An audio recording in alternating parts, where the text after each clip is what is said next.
Hello, everybody. This is GXLfied here on Ostentatious, and welcome back to the Homestuck Synopsis. It's been a while, about a month. And the reason I took a break is because this series is actually coming to a pause for a while until this website has finished all its stuff. Not all of the acts for Act 6 have their synopses finished because Homestuck is not finished.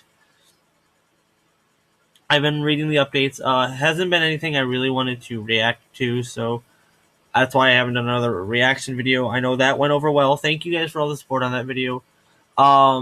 Speaking of Homestuck not being finished yet, the Let's Read of Homestuck that I have started, I'm going to delete that and restart that series once all of Homestuck is finished, so I at least know a guesstimate of how many episodes I should have that done in and how long that's going to take and so on and so forth. Also, I'd like to wait until I get my new computer, which, by the way, will be coming in the week. I post an update video on my main channel. If you guys haven't checked that out, go check that out. Because you know how YouTube works. Some people might find this channel first and be like, oh, this is the main channel? Nope, this isn't my main channel. This is my side channel for Homestuck and non-gaming related content. So right now it's just Homestuck. I'm probably going to be doing anime reviews, and other such things. Anywho, let us continue on with Act 6, Act 1. Alright, through broken glass. Corpse Party. Huh. This one began on November 11th, 2011 and ended on December 29th, 2011. Page 6013 and 6290. It has 278 pages, 30,450 words in text, and 643 words in media. So the synopsis. Jane. Act 6 begins on Earth, on the flip side of the scratch. It is the day of Crocker Corp's exclusive Spurb Alpha playtest and rebranding rollout.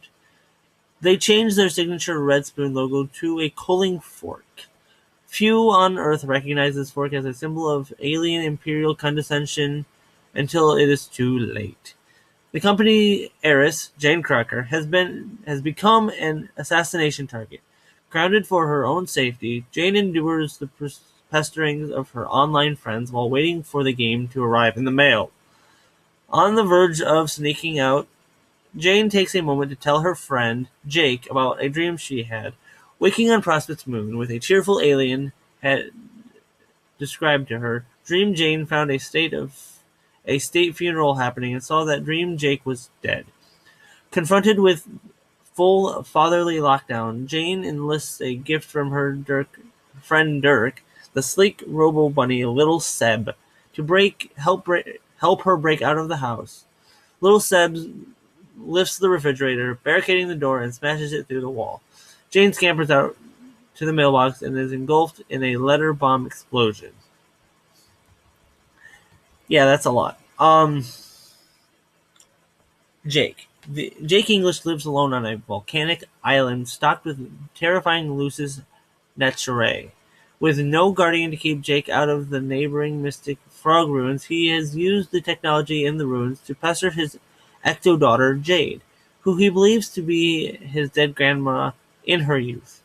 Cheered on by the Irisol-themed alien, Jake has been helping Jade with her Robo-Bunny plush, which he calls Terry Kaiser. Or Kisser, something like that.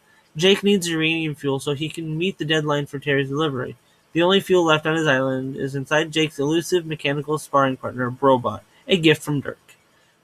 When Jake goes out to hunt Brobot down, he is beset by wild lusus, including a Crabdad and a Colossus Capricornus. Jake is helpless before the old goat when Brobot flies out of nowhere and decapitates it. Homestuck, right? The Yellow Yard. Having broken through the fourth wall of their golden battleship, Jade and John find themselves in a space between two portals. Traveling near light speed, they cannot see that they are in the author's apartment. One portal is set up to to let the kids escape their scratch session, and the other is to admit them into a new session. Huxley measured out the gap between these four walls with a yardstick, giving him the 3 nanoseconds he had vowed to confine his meddling to. His ultra-fast robotic avatar uses this interval to shower the kids with God-tier level ups. Unfortunately for Jade and John, when Jade enlarged the fourth wall, she also enlarged the space on the other side relative to themselves, greatly lengthening their passage through Authorland. They will experience it as a journey of 3 years. Jade's inheritance of First Guardian power gives John a brief opportunity to leave the ship and join the others at the Green Sun. John declines, opting to write them a letter instead. Dave's sprite helps. Rendezvous. Previously, the trolls determined they could escape to a new session by piloting their lab out into the furthest ring. Solix overexerted and killed himself to give the rock the psionic push it needed to reach the newly created Green Sun. His half-ghost, don't ask, joined Aradia there for a rendezvous with many of their friends. They met Rose and Dave, who rose up out of the sun as gods and lingered there for 3 more arrivals. First to arrive are Karkat, Kanaya, Terezi, and Gamzee, the lab's survivors. They all get acquainted and talk about dead pals on Limitless Inferno. Gamzee sneaks back inside, adding the bodies of Solix and Vriska to his corpse hoard. When Rose points the way to the promising new session created by the Scratch, Roddy and Solix decide to quit and live in the dream bubbles instead. Rose persuades Kanaya to stay for the trip and try reviving her species again.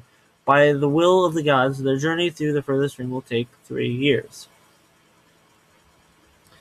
Second, the letter from John, Jade, and Dave's sprite. The letter's comradely sentiment is undermined by the boner of sending it in a container that is disgusting taboo to trolls. Karkat gets a face full and has a mental breakdown. Basically, the letter was sent in a bucket. Third, the Mayor. Previously, having gained Jack Noir's matching powers, the Prospitian monarch escaped with Serenity and the dying wayward vagabond to the troll session. Noir has just murdered the Genesis Frog, the very act that forced his escape from that universe. When the angry monarch arrives, she is eager to chase Noir down and take revenge, but Serenity begs her to help the vagabond first. She does this by teleporting Serenity and the vagabond to the meteor, where they will find someone to heal him. Jack Noir flees across the void, and the monarch follows. And that's going to do it. I'm very glad I was actually able to do a shorter episode for once. A lot of Act 5. Act 5 was long, as you guys saw by the episode length, the videos. But yeah, that was Act 6, Act 1. In the next one, we'll be covering Act 6, Act 2. And thank you for watching. I'll see you guys next time. Bye-bye.